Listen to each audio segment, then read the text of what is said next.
welcome to the second round of the Go-Kart Championship in 2020. This time we're at Teamsport Brighton, and let's have a look at the championship standings going to this round. I'm on 73 points, holding a small lead over Tom on 62. John is in third on 49 points, and my dad has 40 points. Then if we look at the second half of the standings, we've got Chris on 34 points, then Greg on 32 points, and finally Jake on 24 points. So, Teamsport Brighton, none of us have ever been here before, so a slight change up in format. We thought we were going to be doing races here today, but as soon as we got there it was apparent that was not going to be the case. So what you're going to be seeing here today are 3 15-minute time trials. So, as it goes over the required length, it actually scores more points than it would have done at Filching Manor. Now we have 3 lots of point systems due to the length of the certain races we've done, because we used to go to a circuit which had like 3-minute races, and of course that wasn't fair to be scoring the same amount as if it was a 15-minute race. So even though this is a time trial, we're going to be giving it out as the normal amount of points for this amount of distance and time. So the winner of each session will get 25 points, second will get 20 points, third will get 17 points, 15 for fourth, 13 for fifth, and you can see the rest on the championship website as well. So as well as the 3 time trial session, we're going to be combining all of the results together to be getting a fastest lap overall, to be scoring the same points as fastest lap would have done at Filching Manor, for example. So 8 points for first, 6 points for second, and so on. So of course all of us are going to be gunning for the fastest lap times possible. Of course that's the kind of the point of a time trial, but it does give us a bit of respite. So when you're stuck up behind some slower, these are loads of random guys that we don't know. So there's the 7 of us, which I'll get onto in a second, plus I think about another 10 or so people in this time trial session here at Teamsport Brighton. So it doesn't really matter if you get stuck behind someone, because you know it's only your fastest lap that's going to count, but it's a relentless session. I mean, 15 minutes you're going around here, and you know it's so important to get that fastest lap because of the points that it's going to score. So the people with us here for the second round of the season are myself, who are on board with now for the first part of this session, then my dad and John as Filching Manor, as Tom from Filching Manor, and Chris and Greg. So 6 of us remained from Filching Manor because this event took place directly after it. We did lose Jake, but we gained Dom for his first appearance in the Go-Kart Championship, and we'll see some of his footage later on as well, so that's exciting. So we've got 5 onboard cameras here today, so they'll be seeing 5 different perspectives from each of the 3 sessions, and of course, as I mentioned earlier on, we'll be combining the best lap times from the 3 sessions to be putting together for a fastest lap. So that's quite important because, of course, there's loads of different karts here and you change karts between sessions. And, of course, whilst they try to make it as fair as possible, it's apparent that from time to time there are substantial differences between karts, even if they are, from the outside at least, exactly the same. So you want to make sure that you go for it in the kart you've got, but also realise that there will be an opportunity to hopefully get in a better kart if you're struggling in the one you're currently in. So this track, now if you've watched this series over on my various channels from the last couple of years, you'll know that I've never actually been to an indoor circuit, as we changed perspectives here on board with my dad, so this is a slightly higher up perspective. But as I mentioned, we've never done an indoor circuit event before. The closest we've probably been to something like this would have been Brooklands, which was the very small track down in Lancing, and unfortunately that track is no longer around. That's kind of part of the reason why we went to this track, because it was in a similar place and also it provided a similar sort of racing, or at least we thought it would have done. But the undulations, the ups and the downs, it was actually a massive disadvantage to the heavier drivers. Probably out of all the circuits I've ever been to, this has been really quite a big margin between the fastest and the slowest drivers, and that's mostly down to the weight, because obviously going up the hills, all the tight and twisty corners, if you're heavier it really sort of just kills your momentum, and it unfortunately wasn't going to be a particularly good circuit for my dad and John especially, as they were struggling with that disadvantage. But it's the way it goes, and then hopefully in the championship later on there will be an opportunity for them both to claw back some points. But you can see here my dad is really struggling to get past one of these kids. So, as I mentioned earlier on, there's 7 of us out on the circuit as one of the faster guys comes through there. But actually, at the same time, we've got 10 other people that we have no idea who they are. They could just be random people. They could be quite quick people. Actually, funnily enough, a couple of the guys in this session came over to me at one point, or whilst we're on the slowdown lap, and actually asked whether I was AlexZAfRo, which is always quite strange. But anyway, nonetheless, they were very quick. They'd been here before a couple of times, I think they'd said. So they were right at the top of the leaderboards, and it was an aim for all of us to try and get as close to them as possible. But they've got the experience on the track. They're lighter. They know what they're doing here, so they're always going to be near the top. But then in here as well, there's some guys and some young guys as well that really, I assume, haven't done much karting before. Like the person my dad's trying to get past here, just really struggling to get past slow driver in front, which is obviously killing his momentum and chance of a fast time.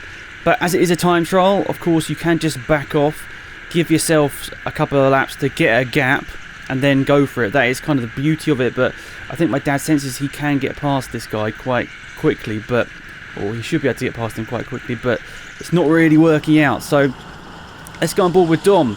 His first race in the championship, or time trial, and he's actually side by side with me here as we go down through the first corners. I'm getting tailgated by someone as well. But Dom has done some karting. I think he said before he hasn't done too much, but he's done a little bit, so he will be, he should be pretty quick, and he will be joining us later on. And I think what's happening here is he's giving himself a gap. I'm not 100% sure. Unfortunately, his camera was quite bad quality. It's one of my cameras, so it's nothing that he's done wrong.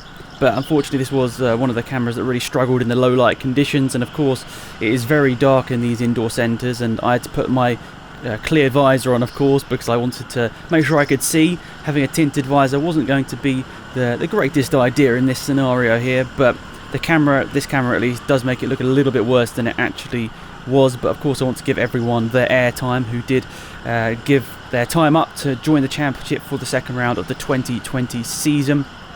But Dom's done a good job here.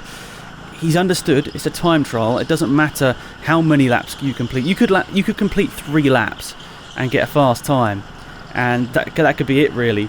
I know it's a bit strange saying that, but that's the way it's kind of worked out here. But of course, you normally get quicker lap on lap, or you should get quicker lap on lap. Even though it does get a bit bumpy towards the end of these sessions and your body gets destroyed, you should be getting quicker generally as the session goes on. But giving himself the gap to sort of work his way into and put in some consistent lap times was a clever idea, and he's done a good job here. Even though he has caught traffic now trying to get past this guy's that I think we're nearly going 3 wide at some point there. But nonetheless, he's doing a good job at trying to get past, and that's a bold move down the inside, and he's done it. Fair play there. I don't know whether I did a move through there, but he gets overtaken by one of the quicker guys as well. Something Dom could do is obviously follow this guy, see what lines he's taking. As I said, they've been here before, they know what they're doing, so it's always a good idea to, once you find a quick person, to try and sort of latch onto the back of them and understand where they're quick and how they're quick. I mean, I was certainly doing it. I recognised that a couple of these guys in here were very quick, and they really knew the circuit well. So even though I wasn't really right up behind someone like that for a lot of the time, I was doing my best to sort of understand where time could be gained. And weirdly, this is a circuit which kind of goes against what a lot of I've learned from karting over the years, because of course I'm not used to doing many corners like this, which are sort of 180 degrees back on themselves. You don't really get used to that on sort of quote-unquote proper circuits outside. They're not really that much of a common appearance in those sort of venues. And even if you do get a hairpin, it's not this sort of material that you're driving on. Of course, you're sort of driving on tarmac, whereas in here you're driving on something very weird and slippery. I'm not even sure exactly what it is, but it's sort of got a glossy top to it, which means that you get lots of grip sometimes, and sometimes it's more grip than you would expect, but then at other times you're sort of sliding around a little bit more than you think. So the sort of characteristics of the way you drive the car is a little bit different, is what I'm basically trying to say here whilst rambling on. But nonetheless, we're on board with John here. So as I mentioned earlier on with my dad, struggling a bit in this track. He wasn't really sure where the lack of pace was. I think we're actually following Greg here in the number 7 kart for the first session of the day. I'll go through everyone's times in a little bit from each session, because it's always interesting to understand who was quickest in each session, as well as who was not so quick. And very interestingly, between the three sort of races or time trials that we did, the times did sort of stagger quite a lot actually. Some people really gained a lot in certain sessions and others didn't and struggled a lot more. So there's a bit of contact there, a bit of a jolt for John as he went through that hairpin once again. But this is sort of what I'd say is turn one, and you go into this corner uncharacteristically fast because you sort of scrub off the speed as you go through the fast right-hander. It's something that I've never really experienced a corner like that before because of the surface that you're driving on. You're scrubbing off a lot more speed than you would normally on tarmac. So it was an interesting new learning experience for me. I haven't really done too much indoor karting. I remember I did something back with Co-Masters, I think in 2017. I think we did some indoor karting there. I was a bit chubbier back then, so I wasn't so good. And then I also did some indoor karting, I think in Finland.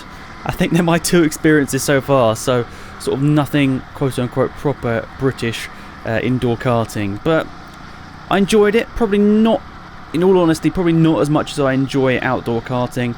There's just something about indoor karting which doesn't give you that same sort of pleasure. I think it's partly due to the sort of circuit, because of course it's a lot more twisty and cut backing on each other, and I think that's just down to the fact that they obviously have a little space, so they need to do these sort of things where you go up bridges and you twist back and forth 180 degree turns a lot. Doesn't really fulfill me with as much excitement as an outdoor kart track does, even if it's a small outdoor track like Brooklands, for example. I absolutely love Brooklands, even though I was never especially good at it because I think it's a little bit more random. I think, to be perfectly honest, there's something about that track that was just really, really good fun, and something about this track which struggled to fill me with that same sort of enjoyment. Maybe I'm just finding excuses, I don't really know, but I did struggle on this track a little bit more than I had done on the outdoor circuits in the past, or all of the outdoor circuits that I've learned for the first time. But as you can see, we're on board here with Tom. This is our last on board of the session. He was looking pretty quick in this sort of indoor session here. I'm not sure that he's done any indoor karting either. In fact, I don't know whether any of us, actually I think Dom said he might have done some indoor karting with Formula 1, but only 1 or 2 sessions, so it's not like he's a master or anything. So all of us are kind of learning this for the first or second time. First, indoor karting is very different, and the surface is very, very different as well to what we're all used to. So maybe it's something that my dad and John especially are maybe struggling with, is the surface change, because they're maybe dialed into what they'd just driven at Filching Manor just a couple of hours before, and maybe they were just struggling to get into the rhythm of this. But we will see the results at the end of this and see whether there are any surprise results in here, because of course, as I mentioned, all of us are quite new to this, so it could throw up some surprises. But you can see Tom really throwing into that first corner there, trying to just not scrub off too much speed, but get the line right for the next sequence of corners is always very, very important. And I think just in front of us here we do actually have Dom, who's struggling to get past a couple of these slower guys here, and Tom is catching up. Dom's got a bit sideways and Tom slides down the inside 1 and 2. That's quite a good overtake there, or combination of overtakes, so fair play there from Tom. Very decisive, needed to get past quickly and did it. Then a bit of contact there as that car in front sort of didn't seem to accelerate out of that sequence of corners, and then Tom slots down the inside once again. Tom's really nailing these corners right now, getting through traffic very, very quickly. He's always been pretty impressive with overtakes, Tom, so I think it's not really that surprising that he's able to do this. But the fact that these tracks are a lot smaller in a lot of ways, because of course the track is actually quite wide, I guess, so you can fit 2 karts side by side, but taking the racing line or any sort of quick line through the corner, you need to be on one certain line really, so there isn't really much room for margin. And well, there we are, good stuff from Tom. And let's see the results from the first session of the day. I was fastest, which was quite nice for me. Bigger margin than I expected. As I said, I was struggling, but I felt like that was actually a decent enough lap at the end there. Greg and Chris also getting into the top 5. Struggling in that session where both John and my dad, you can see they were a couple of seconds off, and I think they were a little bit disappointed with that, to be perfectly honest. So going into race 2, they were looking for more, that's for sure. So they were sort of sending us out bit randomly, to be perfectly honest, which I guess is fair enough. They just wanted to get on with the session, but you saw that John wasn't even in his kart yet, and already half the field are out on the circuit. But you know, you're just going to hope that all 15 minutes are given to all of the drivers. I haven't checked, but nonetheless, on board with Tom. So, as I said, he was looking good at the end of that session there, but couldn't quite nail the perfect lap. So, while you can be super quick in here, I think that's apparent. Once you get traffic, you get a lot of issues coming your way in terms of getting that perfect lap together. So if you split up the track into 3 sectors, you could nail 2 of them and then just catch someone in that last sector and just completely ruin it for yourself. So that was probably Tom's issue in that first session, because I would have expected him to be closer to myself, that's for sure. Apart from that, the surprises from the session, obviously, if you look at the results in the championship for the last couple of years, both my dad and John, both race winners. John's obviously won the Winter Championship twice on sort of tight and twisty circuit at Brooklands. He would have probably been expecting more out of this track for sure, but I think the weight disadvantage is so apparent here at this circuit, so it's going to be tough for him to come back or both of them to come back and maybe score top 5s. Top 3s in this session here today and the last session of the day in a little bit, but they'll just be hoping to get some points on the board. Obviously it's a battle between those two in the championship, possibly for 3rd overall, because we're expecting the championship battle to be between myself and Tom. That's the way it's kind of looked over the last couple of years, but John had a pretty consistent first round of the year, as we've already seen in the first round. You'd have seen that a couple of weeks ago on the channel.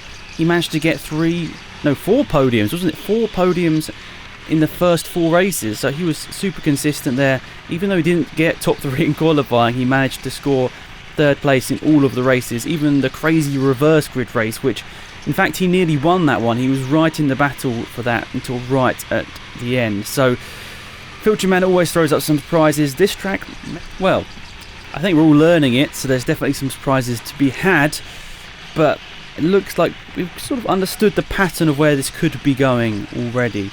Myself and Tom seem to be the fastest, but saying that, Dom also looking quite quick. He was only 0.2 seconds slower than Tom in that first session. And as I mentioned before, he's actually driven Teamsport tracks before. I think one of them with Formula 1. I think that was one of the ones in London. So I'm not sure whether they're all similar in terms of their design, but this one down in Brighton, I don't know, I quite enjoyed it, to be fair. It was good fun, but it definitely doesn't quite rival the outdoor tracks that we've driven in this championship. And actually, to be fair, one of the new tracks we visit later on in this championship, I really, really loved. And it's a shame, actually, we couldn't use helmet cameras for that one, because that would have been really, really good to show you. But we'll still get a video out of it. Don't you worry about that. So Tom's really struggling to get past this kart in front, so we'll switch it up. We'll go on board with my dad here, who, as you can see by the graphic, 3 times vice champion, 2014, 2016 and 2018. So can he keep up that consistency of becoming vice champion every other year? Obviously it's not the aim to become vice champion, but you know, it's quite a nice thing to keep that consistency of becoming vice champion a couple of times at least, and doing it 3 times, good. 4 times in 2020, we will see. But you can see actually here he's sort of leaving the space here for some of the faster drivers to come through. Actually, I think that is myself just in front here, so it's actually strange because I haven't had to wear the clear visor in a long time. I like to have the tinted visor of some sort because my eyes struggle to concentrate when going around kart tracks if I don't have that tinted visor. I think actually I do tell a lie, I did use the clear visor at Buckmore Park last year when I did a little thing with F1 at work. We did some little karting after one of our work days, and I had to do that because it was actually dark by that point. So I have had to use it in the last sort of 7 or 8 months, to be fair. Oh, there's a red flag, so at this point you put your hands up or you come to a halt, and unfortunately I came to a halt just before the ramp. And I can see I turn around and give a thumbs up to my dad, seeing that he's alright. I think we all were sort of somewhat appreciative of a bit of a rest break, because this track is quite physically demanding, especially this part here, up across the bridge. That was quite bumpy, and I think there was some contact here and now. I mean, of course, when there are how many karts on track. I think it was like 17, 18 karts on track. Maybe it was a little bit less, but nonetheless, there's contact, and when you're going around a bumpy track like this, you're getting bruises, and it's not the nicest, but it's the way it is in these sort of circuits. Unfortunately, it's just kind of inevitable. It sort of forces it upon the drivers that it's going to happen at some point. Of course, there are the human errors in there as well. I mean, not saying it happens often, but all of us do accidentally touch the barriers now and again. On board with Dom and his super dark camera, but to be fair, it's lit up well enough that we can sort of see where we're going here. But maybe Dom's just, pulling out an absolutely miracle performance here, driving in the pitch dark. Oh, I do say that, and then he spins around. Is he going to be able to spin this back around, or is this going to be a red flag? No, it's a red flag. I think he might have just been able to get away with that, actually, but the red flag has been brought out, and one of the marshals is coming over to help him out. That's unfortunate from Dom. A little bit maybe too much on the brakes. Thing is, with that corner, what you really want to do is actually sort of get the car pitched into a spin. So you want to try and get it half spun sort of thing through the corner, because these corners are so tight. You want to just push the car through the corner by sort of rotating it so much with the brakes. So he maybe just braked a tad too much and didn't counter steer enough, and that sent him around. But it happens to the best of us, and this was Dom's first time karting in a while, I think. He had done that stuff with work a couple of years before, but he's definitely not as consistent with his karting as we were. So, I was telling him he should have came to Filching Manor. He should have got some practice in there, but, he was going to be maybe a little bit bruised by the end of all that if he'd done that as well. So he decided against that.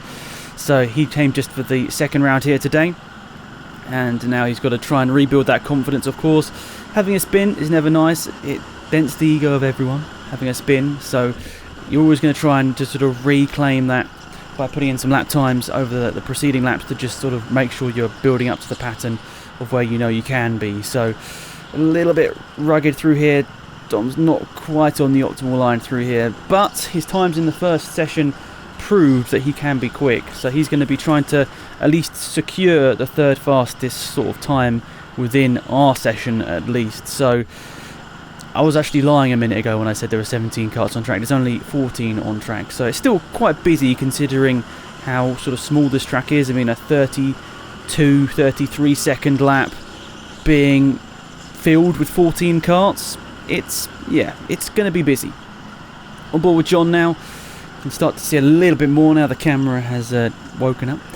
No, but he's coming up to one of the slower guys here, and there's another red flag here. So, yeah, there's quite a few red flags we seem to have had in this second session. I'm not sure whether we did get one in the first session of the day, but nonetheless, he's going to try and get underway soon and try and bring home a decent lap time. But actually, I think John was saying in the second session of the day he was struggling a lot more for some reason. He wasn't sure why.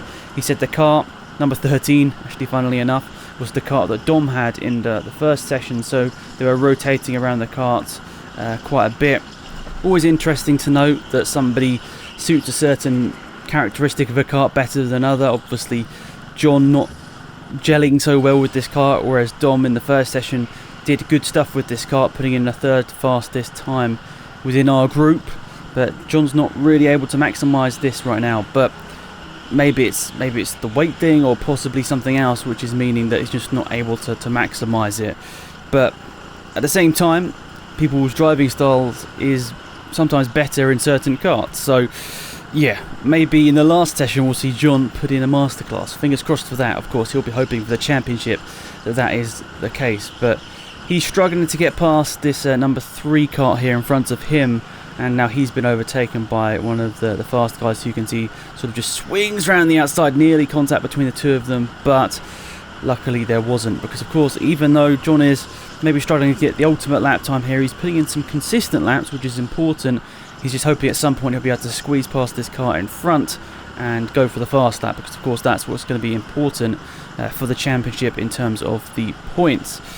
So we haven't got too long of this session to go now, so we'll be switching on to our last onboard of this session just as John gets past there, which is myself. So I'm really trying to just put in this ultimate lap time here that I have in my head that I can get down to. I mean, that first session I was into the 32.9s, whereas the outright fastest guys in the session were just dipping under the 32.4s. So, there was half a second in there. I don't know whether that's partly down to the weight, because of course I am taller. There's going to be inherent weight disadvantage there, but I'm not talking like weight disadvantage that I know my dad and John have, so I'm not really complaining too much here. But I was hoping to maybe get down to the 32.5s possibly at some point. Just that would be nice, but maybe I was a bit unrealistic considering I'd never driven here before today, as had none of the rest of our group. And I think the top guys had been here a lot, so I mean, fair play of course if it's nearby. And they put on some good deals at Teamsport. Not sponsored to say that, but they do put on some good deals, which means it's quite cheap. So if they come a lot, they're going to know this track inside out, just like myself at Filching Manor. Of course, if they went there and still beat me, I'd be a bit frustrated, but I'm not so worried about being a little bit off the pace.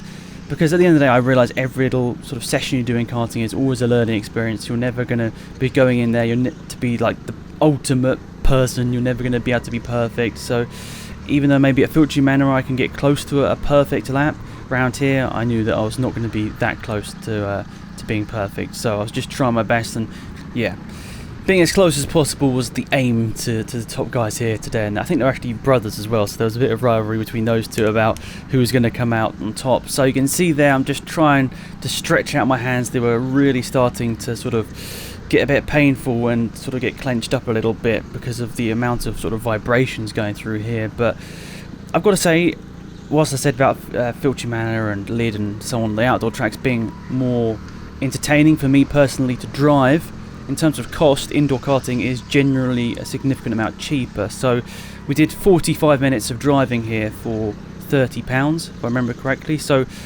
that's very, very good deal. And with all of the stuff going on in the world right now, I think Teamsport has invested in the equipment to sanitize their products properly. So maybe they will be one of the few kart events or kart circuits and big brands that actually still open right now.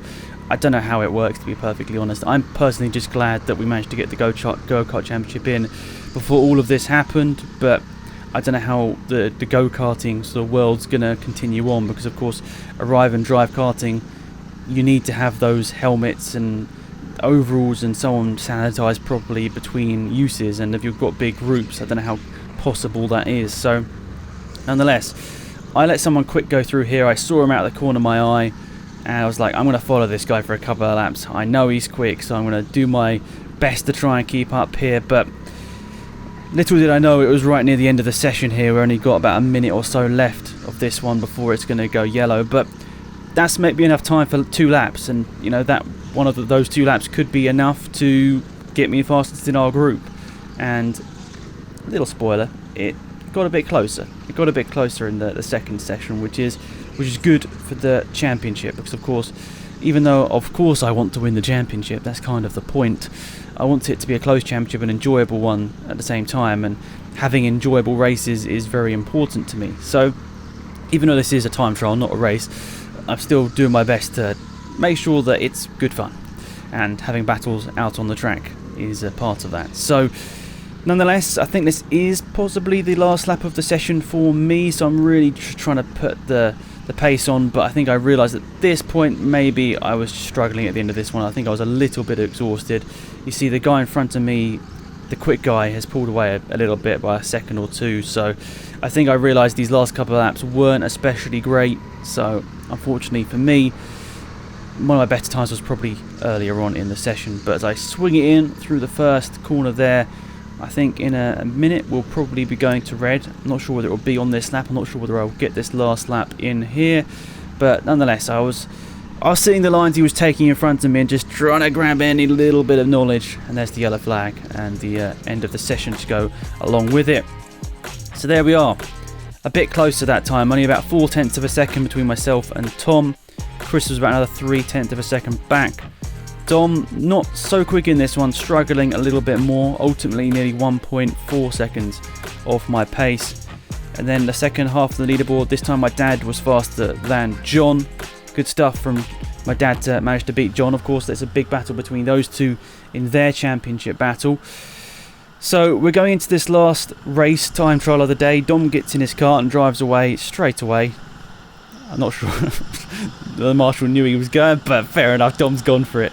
He's out onto the circuit and he's going to get some lap times in.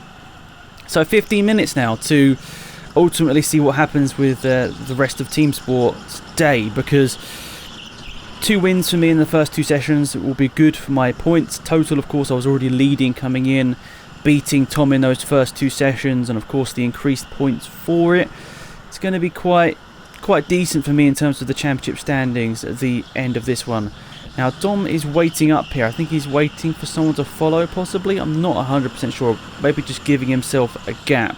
Smart thing to do, whatever he's doing, whether that is waiting up for someone or getting himself a gap, because either or will be important in getting a good lap time here. But Dom struggled a bit in that last session there. I think he got out of it. I was a little bit disappointed when he saw his lap times after it, but we did see when we were on board with him, he actually did have a couple of spins, and maybe that slightly knocked his confidence when trying to just put in the ultimate lap time here. But as we've already said numerous times in this video, coming across back markers whilst you're on the perfect lap is too much of a common occurrence, unfortunately. But that's what happens when you put sort of 13, 14 karts on a small track like this at the same time. It's always going to happen. So it's part of the driver's responsibility to go out there and find the space and then nail the lap times.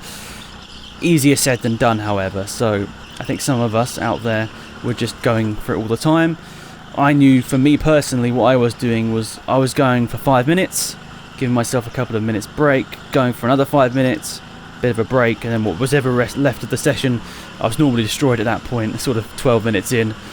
Then I'd go out there and try and put in some final couple of laps. But I think giving yourself a couple of relaxation laps is quite important around this track. Otherwise your body just gets so tensed up and you're not really sort of focusing so much on the track and the perfect lines. You're focusing on your body just struggling to cope with it. So I think after speaking with my dad and John after the first session, that was a tactic they were doing, because in the first session I was just going for every single lap. But then for sessions 2 and 3, I made sure to just take some laps off, try and sort of, I guess, regain a little bit of energy, and then trying to put in some quick lap times after it. But don't know whether it worked or not. Who knows whether it was better to just go around every single lap. But you can see in Tom's average lap times, actually, interestingly, he was sort of just going for every single lap. My average lap time was a lot worse because I was backing off for a couple of laps just to give myself a gap or to give myself a bit of energy recovery. Interesting sort of tactics between different people. So on board with my dad straight away, overtaken by 3 people there, but I think he kind of let them through. He sort of saw them out the corner of his eye there and probably just gave the space because he doesn't want to get involved in an accident. I think he was struggling at this point here, especially. It seems a bit silly, but we did do Filching Manor and Teamsport Brighton on the same day, back to back, with about an hour or not a couple of hours in between, and it definitely took the toll on the body by the end of it. I mean, it was good in terms of getting all the races in 4 weeks, or 4 weekends I should say, over a couple of months, but it wasn't so good in terms of just getting through that day with any sort of energy left, because it was, absolutely destroyed by the end of it. I think all of us were, well, at least most of us were, maybe some weren't, but I was definitely destroyed, definitely. So my dad just trying to take it maybe easy in this last session of the day, just try and put in a couple of quick lap times, but I think he said he was really just recovering as much as possible and then putting in a couple of quick lap times here and there, but he was struggling around this circuit. He just didn't gel with it, didn't really understand the flow of it especially well. So that's just the way it is. Obviously sometimes some circuits are sort of adapted for certain drivers and some aren't. I can say that for sure. There are some circuits, even outdoor tracks, that I just can't really get my head around too much and I struggle with a little bit more. But I suppose indoor karting I wasn't doing too badly here, to be perfectly honest. I mean, looking at my performance in comparison to the guys that have been here quite a lot, I'll say I was quite happy with how my performance was in terms of overall lap time, and especially as I probably was heavier than them, I'll take that as a little bit of a pinch of salt that I could have maybe gone a bit quicker if I was lighter. But nonetheless, my dad just struggling here, sort of missing quite a few of the apexes, maybe just trying to get to the end of this session here. I think he did actually say in a couple of the sessions, I'm not sure whether this was one of them, he'd actually come into the pits for a couple of laps just to stop, because it was all getting a bit too much in terms of the body getting destroyed from doing constant laps on this bumpy circuit. You can kind of see from the cameras how bumpy it is. Even in just sort of straight lines, you're seeing how bumpy it is in certain parts. And up and over the bridge, yeah, not the easiest. There's Tom flying through there on a quick lap by the look of it, hitting the Apex 1, hitting the Apex 2. Tom looking like he's doing pretty well here. We'll get on board with him. I think he's coming up in a second here as the next on board we're going to see. So maybe this could be a chance for Tom to close in on me in the championship. Obviously I would have taken a couple of points away from him in those first 2 time trials where I managed to beat him, but you know, if I mess up this one significantly, if I don't get a especially good car, maybe he could take those points back and close in on the championship. It might be hard from the position he's in right now to take the leader championship coming out of this round, but being closer is good. Nope, the next onboard is myself. So we'll be closing on an onboard of Tom's, which will be interesting, whether he's going to be putting in his fastest laps right at the end of this session. Now I was kind of thinking about these sessions as like a graph in terms of amount of time you've had in the session and how exhausted you are. I wonder where sort of the crossover point in terms of when you can get that peak lap time in, because of course at some point you're going to be so exhausted you just can't physically put in a quick lap time. Maybe not in the first session, but in the second and third sessions you are starting to get quite exhausted. I mean, especially if you're like me, you have hardly any muscle on your arm, so you're struggling when you get into this sort of the latter stages of the third session of the day, after doing like so much karting earlier on in the day at Filchi Manor already. I was struggling, but as I was saying, the graph, I wonder whether you get those fast lap times in right at the start of the session, because that's when it's kind of spread out a little bit and that's when your body is most sort of replenished, or whether you get those fastest lap times towards the end of the session once you've had more knowledge of the track. I don't know. I'm starting to think that the faster lap times were probably coming towards the start of the session, which is an interesting dynamic. Maybe someone who understands this a little bit more than I do can let me know what they think on that. But especially indoor karting, especially outdoor karting, not so much, because I don't get so tired in outdoor karting, but this really destroyed me. I don't know why, but it did really destroy me. So following my dad here, trying to find a safe way past. He's been taking some of the wider line through in the corner, but to be fair, I was taking a wide line there as well, and I've taken a wide line, and look, you can see what was happening here. So this is a great example. I was just taking a little bit of time off here. That time it was only a couple of corners by the look of it, or it doesn't look like I'm fully committed into the first corner. Maybe I am, it's hard to tell, but I knew I wasn't going to be able to get past my dad through that last sequence of corners, so I waited up there just to give myself a bit of a gap and then went for it on this lap, because I knew that nailing a lap time was going to be so important in this session, because all of us were going to be destroyed. So it might only be one lap that could be the difference between going fastest and going fourth fastest. So even though I was happy with how the first couple of sessions went, I knew that it could all change here once we were all physically destroyed by race number 3.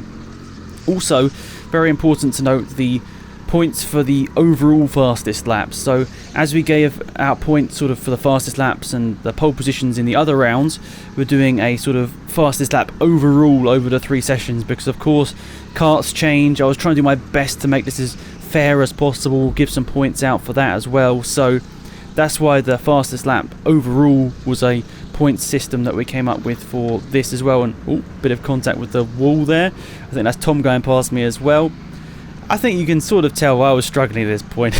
I was not quite with it 100% of the time, and I was just going for another back off lap here just to try and regain some energy. But yeah, you got the 25, 20 and so on points for the faster times in each session, and then you've got the 8, 6, 5 and so on points for the fastest lap overall, combining all of the lap times together, which we'll get onto later. I'll explain it when you see it in the results screen, but I thought it was a interesting and good way to sort of include the fastest lap points within a time trial, which you were already getting points for fastest lap, because I knew it could get quite confusing otherwise. So on board with John, I think he mentioned to me on a couple of occasions and has done since that this wasn't especially his favourite track here, and it's always interesting to get the sort of views of all of the drivers, because even though this of course is only just a bit of fun, we're not taking this super seriously or anything. This is just a nice little championship between, you know, close friends and family. I always am taking on a the advice and what people are saying to what we can do to improve it, because of course I want to make sure that it's good fun for everyone and people actually want to keep coming back and doing it. So it's interesting to know what we might be able to do in terms of a championship season going forward into 2021. Of course, we don't know what the situation in the world is going to be by that point, but fingers crossed we're going to be able to go and do karting. Of course, all of us, or most of us, have all of our own karting gear. You can see there's Tom going past once again. But nonetheless, hopefully the fact that we do have our own karting gear means we can go to some of these events, but I'm not too sure how it's all going to work out. But I've got my fingers crossed that hopefully we can put something together for an exciting 2021 season, because in a couple of years, fingers crossed, we're still going as a championship. We're going to be going into the 10th season of the championship. So this is the 7th season of the main championship. We've done a couple of spin-offs. The autumn championship was something we did. The winter championship is something we do pretty much every year. I think there was a summer series at some point as well. We've done a couple of little spin-offs of the main championship. Of course, the main championship's one that all of us want to win. But yeah, it's nice to see that we're nearly closing in on 10 seasons. It's quite special, really, because it started way back when I was in 6th form at school, and then so much has gone on since. I mean, I took a couple of gap years, I've completed university, and now working. It's quite incredible what sort of happened in the time period of this championship existing. And yeah, very thankful of all the guys, girls that have actually raced in the championship since its conception back in 2014. And of course, every single race is up on YouTube, so if you want to go and watch it, always appreciative if you want to go and see sort of what the story has been throughout the years, who's been quick, who has been the drivers that have sort of come closest to me in terms of winning the championships. It's all there on YouTube for you to see. So yeah, maybe if you want to go back and spend many hours of your life watching karting videos, they're all there for you to see. So we're closing in. Last couple of minutes of this session now. I think all of us at this point were very, very destroyed and just trying to sort of get to the end of it at this point. I don't know whether we'd ever do 3 times 15 minutes again in such short succession.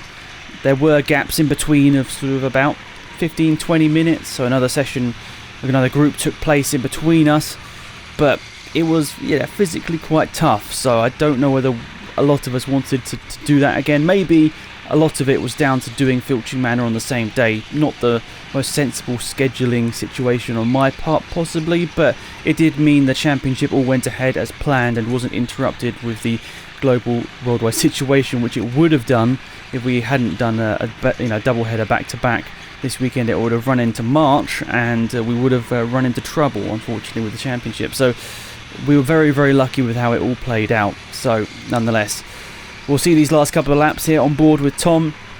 I've got to say, he's looking super quick here. I'm not sure whether it's just the way that the camera's mounted or something, but he's really nailing these laps here, and you can see the red suit of Dom is just in front here. He's catching him at a decent pace, and maybe Dom is having a look around here to possibly let Tom through. There we are. So Tom has got past Dom, and I think Dom sensibly realised that Tom was going quite quickly, so he wanted to just see what the lines he was taking, maybe even get a touch of slipstream, if that's such a thing in indoor karting, I don't know, but following the lines is probably the most important thing. So if Dom can close in on here and maybe just get a couple of laps within distance of Tom, he might be able to have learned something there to put him up into the top 3 once again, because of course that will be his aim, considering he was top 3 in the first session of the day but struggled a bit more in the second session. Now Tom gets past my dad there, who I think at this point is just trying to get to the end. As I mentioned, not too long to go in this session now, so he's just trying to make sure he brings home himself and the kart in one piece, and it looks like he's going to do so. Just get some points on the board, because we all have those weekends where it just doesn't go away. I know that makes it sound like we're making more of this than it really is. We realise it's just the Friends and Family Go-Kart Championship. In rental go-karts, it's just supposed to be a bit of fun, but I think the championship element always makes it interesting for all of us, and totting it all up, the points and how it worked out towards the end of the season, always quite interesting. So there's the end of the session there. Tom really quick in that one, and we'll see what he did in terms of results here, but I think he'll be quietly confident. This could be a really good result here for Tom. and he could be walking away from the third race or time trial of the day with maximum points. So we'll see that right now. So the results. Wow, how close is that? Really good to see. Very close results between everyone on that page there. 0.7 seconds between all of us at the top half of the leaderboard. Dom improving as well, not quite into the 32s, but very close. And then the second half of the leaderboard there, the battle between my dad and John, on track they both are struggling with, is as so. And the fastest laps overall, so this is the extra points as we mentioned earlier, so 8 points, 6 points and so on for the fastest drivers. And funnily enough, very strange that this happened, all of us got our fastest laps in the last session of the day. So the race 3 time trial results are exactly the same as the fastest laps overall results. So that's just a strange coincidence, but nonetheless, here's how the points sit after round number 2, considering I've had a pretty dominant start to the season. To only have a 28-point lead is maybe not what you'd have expected, but nonetheless, Tom is right there to challenge for this championship. It's going to be very exciting to see what he can do, whether he can pull in that gap. We're going to some tracks that he really enjoys soon, so I think he's got a strong chance of this one. Then Chris in third place, he's leapfrogged up to third place, now ahead of John, who said we're struggling here at Teamsport, but to still only be 2 points off third position in the standings after such an event where he was only the best result of 6th place. I think he'll definitely take that. Greg has also closed in on that top results there as well for him on 74 points, so quite close there from 3rd to 5th. Then my dad on 72 points, very much still in that battle as well. And really impressive from Dom. Only one of the 2 events competed for him, and he scored 54 points. So that's very good stuff for Dom. And Jake obviously at the bottom of the standings on 24 points, having not contested that second round here today. So that is it for the second round of the season at Teamsport Brighton. The next round of the season is Bayford Meadows, a circuit a lot of us enjoy, and I think it's going to throw up a few surprises. More people coming to that one as well, so that's going to be an exciting event. Hopefully you'll tune into that one. So thanks for watching. Goodbye.